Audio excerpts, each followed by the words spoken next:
Hi welcome back to access click corner. നമ്മളിന്ന് discuss ചെയ്യാൻ പോകുന്നത് ചെറുകിട വ്യാപാരികളെ എങ്ങനെയാണ് GST സിനാരിയോയിൽ ബാധിക്കുന്നതാണ്.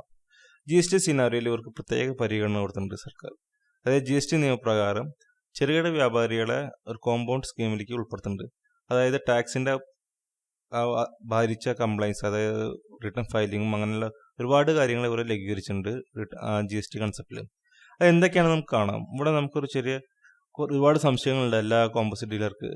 ഇതെങ്ങനെയാണ് നമുക്ക് പരിഗണിക്കാം. ഇവിടെ നമുക്കൊരു സിനാരിയോ ക്രിയേറ്റ് ചെയ്തൊക്കെയാണ്. അത് സ്മോൾ ഷോപ്പ് ഓണർ ചാർട്ട് അക്കൗണ്ടായിട്ട് ഡിസ്കസ് ചെയ്യണം. ഇവിടെ നമ്മുടെ ഷോപ്പ് ഓണർ ചോദിക്കണമെന്ന് വെച്ചാൽ ആളൊരു ബിസിനസ് ചെയ്യുന്നത് ഇലക്ട്രോണിക്സ് ബിസിനസ്സാണ് ചെയ്യുന്നത്, ഇലക്ട്രോണിക് ഷോപ്പ്. ആളുടെ വാർഷിക വരുമാനം 40 ലക്ഷം ഉണ്ടായിരുന്നല്ലോ കഴിഞ്ഞ വർഷത്തേക്ക്. ഇപ്പോൾ GST സിനാരിയോ ഇയാളെ എന്തൊക്കെയാണ് ബാധിക്കുന്നത്?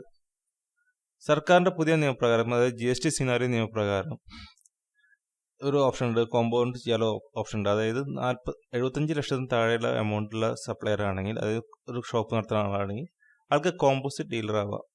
അതിലൊരു എക്സെപ്ഷൻ കൊടുത്തിട്ടുള്ളതെന്ന് വെച്ചാൽ സർവീസ് പ്രൊവൈഡർ, അതായത് സർവീസ് ചെയ്യുന്ന ആൾക്കാരിൽ റെസ്റ്റോറൻറ്റ് സെക്ടർ ഒഴിച്ച് ബാക്കി എല്ലാ സെക്ടറിനും കോമ്പോസിഷൻ ഡീലർ അനുവദിക്കില്ല. അതായത് റെസ്റ്റോറൻറ്റ് സെക്ടറിന് മാത്രമേ കോമ്പോസിറ്റ് ഡീലറുള്ളൂ. അതേപോലെ ഞാൻ ഏത് ടാക്സ് റേറ്റാണ് കോമ്പോസിറ്റ് ഡീലറെ ഞാൻ അപ്ലൈ ചെയ്യേണ്ടത്, ഞാൻ എത്രയാണ് ടാക്സ് അടയ്ക്കേണ്ടത്? GST നിയമപ്രകാരം ഒരു രജിസ്റ്റർഡ് ടാക്സ് പെയർ അടയ്ക്കേണ്ടതെന്ന് വെച്ചാൽ അത്ര എമൗണ്ട് അടയ്ക്കേണ്ട ആവശ്യമില്ല. കോമ്പോസിറ്റ് ഡീലർ ആകുമ്പോൾ 1% മാനുഫാക്ചറിങ്ങും അതേപോലെ തന്നെ 2% റെസ്റ്റോറൻറ്റ് സെക്ടറും 0.5% ഒരു ചെറുകിട വ്യാപാരി അടയ്ക്കേണ്ടത്. അതായത് ടേൺ ഓവറിൻ്റെ 0.5% ടാക്സ് അടയ്ക്കേണ്ടത്. അതേപോലെ എനിക്ക് മറ്റൊരു ഡൗട്ട്, കാരണം വെച്ചാൽ ഇപ്പം ഞാൻ ഒരു ചെറുകിട വ്യാപാരി ആകുമ്പോൾ എനിക്ക് ഒരുപാട് ഡോക്യുമെൻറ്റ്സ് ഒക്കെ വെക്കേണ്ട ആവശ്യമുണ്ടോ? GST നിയമപ്രകാരം ഒരു tax pair, registered tax pair വെക്കേണ്ട അത്ര ഡോക്യുമെൻറ്റ്സ് നമ്മൾ വെക്കേണ്ടത് ഒരു ലഘൂകരിച്ച് കുറച്ച് ഡോക്യുമെൻറ്റ്സ് മാത്രമേ വെക്കേണ്ട ആവശ്യമുള്ളൂ. അതേപോലെ ഇപ്പം എനിക്കൊരു ഇന്ത്യ ടാക്സ് ഇൻപുട്ട് അവൈൽ ചെയ്യാൻ സാധിക്കുമോ? കാരണം ഞാൻ ഒരു രജിസ്റ്റേർഡ് പർച്ചേസ് എന്ന് വിളിച്ചു കഴിഞ്ഞാൽ എൻ്റെ ടാക്സ് ഇൻപുട്ട്, ഞാൻ ടാക്സ് പേ ചെയ്യണ്ടാവും. ആ ടാക്സ് എനിക്ക് അവൈൽ ചെയ്യാൻ സാധിക്കുമോ കോമ്പോസിറ്റ് ഡീലറായിട്ട്? GST നിയമപ്രകാരം കോമ്പോസിഷൻ ഡീലർക്ക് ഒരു തരത്തിലും ഇൻപുട്ട് ടാക്സ് അവൈൽ ചെയ്യാൻ സാധിക്കില്ല. ദാറ്റ് മീൻസ് അത് ഒരു കോസ്റ്റ് ആയിട്ട് മാറും.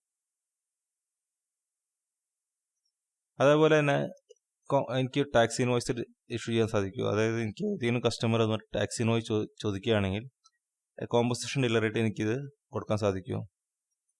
GST നിയമപ്രകാരം കോമ്പോസിഷൻ ഡീലർക്ക് ഒരു തരത്തിലും ടാക്സ് ഇൻവോയ്സ് കൊടുക്കാൻ സാധിക്കില്ല. കാരണം അവർ ഇൻപുട്ട് ടാക്സ് കിട്ടാത്തതുകൊണ്ടും അതുപോലെ ഇൻപുട്ട് ടാക്സ് അവൈൽ ചെയ്യാൻ പറ്റാത്തതുകൊണ്ടും അവർക്ക് ടാക്സ് ഇൻവോയ്സ് കൊടുക്കാൻ പാടില്ല.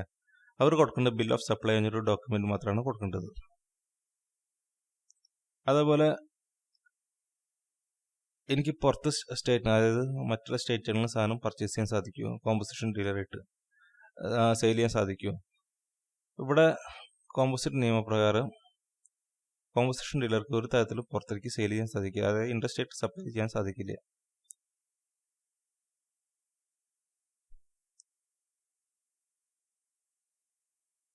അതായത് ഇപ്പോൾ ഞാൻ കോമ്പോസിഷൻ ഡീലറാണ്, നാളെ എനിക്കൊരു റെഗുലർ ടാക്സേഷൻ ഇതിലേക്ക് അതുകൊണ്ട് രജിസ്റ്റേർഡ് ഡീലർ ആവണം. ബിക്കോസ് എനിക്ക് ചില ഫെസിലിറ്റീസ് കൂടുതൽ അവൈൽ ചെയ്യാൻ വേണ്ടി രജിസ്റ്റേർഡ് ഡീലർ ആവുകയാണെങ്കിൽ എനിക്ക് എൻ്റെ ട്രാൻസാക്ഷൻ, അതായത് എൻ്റെ സ്റ്റോക്കിൽ എന്തായിരിക്കും ബാധിക്കുക?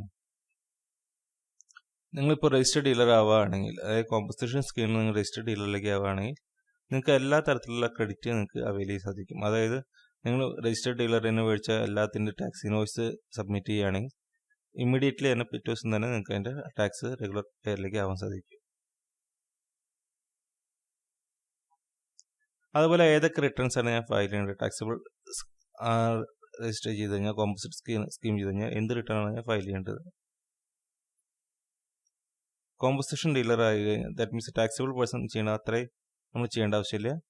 ആകെ ഒരു റിട്ടേൺ ആണ് ക്വാർട്ടർലി GSTR 4 എന്ന് പറഞ്ഞിട്ട് ക്വാർട്ടർലി റിട്ടേൺ ആണ് ഫയൽ ചെയ്യേണ്ടത്. പിന്നെ അതിൻ്റെ ഒപ്പം തന്നെ ആനുവൽ റിട്ടേൺ 9A ഫയൽ ചെയ്യുന്നത് മതി. അതേപോലെ ഞാൻ ഒരു കോമ്പോസിറ്റ് ഡീലർ ആകുമ്പോൾ റിവേഴ്സ് ചാർജ് മെക്കാനിസം തരത്തിലേക്ക് ഞാൻ ടാക്സ് അടയ്ക്കേണ്ട ആവശ്യമുണ്ട്. അതായത് അൺരജിസ്റ്റേർഡ് സപ്ലയറിന് മേടിക്കുമ്പോൾ എനിക്ക് അതിന് ടാക്സ് റിവേഴ്സ് ചാർജ് ചെയ്യേണ്ട ആവശ്യമുണ്ടോ? എനി ടാക്സിബിൾ, അതായത് നമുക്ക് ഒരു തരത്തിലും റിവേഴ്സ് ചാർജ് നിങ്ങൾക്ക് മേടിക്കാൻ സാധിക്കില്ല. അതുകൊണ്ട് നിങ്ങൾക്ക് അതിന് പേ ചെയ്യേണ്ട ആവശ്യമില്ല. അതേപോലെ ഞാനൊരു കോമ്പോസിറ്റ് ഡീലർ ആകുമ്പോൾ എനിക്ക് എൻ്റെ കോമ്പോസിഷൻ ടാക്സ് കസ്റ്റമറിൽ നിന്ന് കളക്ട് ചെയ്യാൻ സാധിക്കും.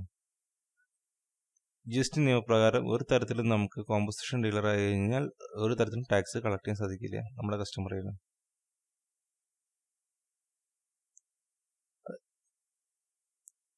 എന്താണ് നമ്മുടെ ലിമിറ്റ്? കോമ്പോസിഷൻ സ്കീമിന്റെ ലിമിറ്റ് എന്താണ്? എനി അഗ്രിഗേറ്റ് ഡീലർ, അതായത് ഏത് ഡീലർ ആയാലും അവർ അഗ്രിഗേറ്റ് ടേൺ ഓവർ 75 ലക്ഷത്തിന്റെ മുകളിലാവാൻ പാടില്ല. 75 ലക്ഷത്തിന്റെ താഴെ മാത്രമേ കോമ്പോസിഷൻ സ്കീമിൽ ഉൾപ്പെടുത്താൻ സാധിക്കുള്ളൂ. Okay, thank you. ഇത്രയും ഡൗട്ട്സ് ക്ലിയർ ചെയ്തു. Okay, bye, see. ഇതുപോലെ കൂടുതൽ ഡൗട്ട്സുകൾ അല്ലെങ്കിൽ കൂടുതൽ അപ്ഡേറ്റ്സ് കിട്ടാൻ വേണ്ടി നമ്മുടെ വെബ്സൈറ്റ് വിസിറ്റ് ചെയ്യുക, excelskillcorner.com വെബ്സൈറ്റ് വിസിറ്റ് ചെയ്യുക. അതേപോലെ നമ്മുടെ യൂട്യൂബ് ചാനൽ സബ്സ്ക്രൈബ് ചെയ്ത് കഴിഞ്ഞാൽ നിങ്ങൾക്ക് കൂടുതൽ വീഡിയോസും ലഭിക്കുന്നതായിരിക്കും. Okay, all the best, by.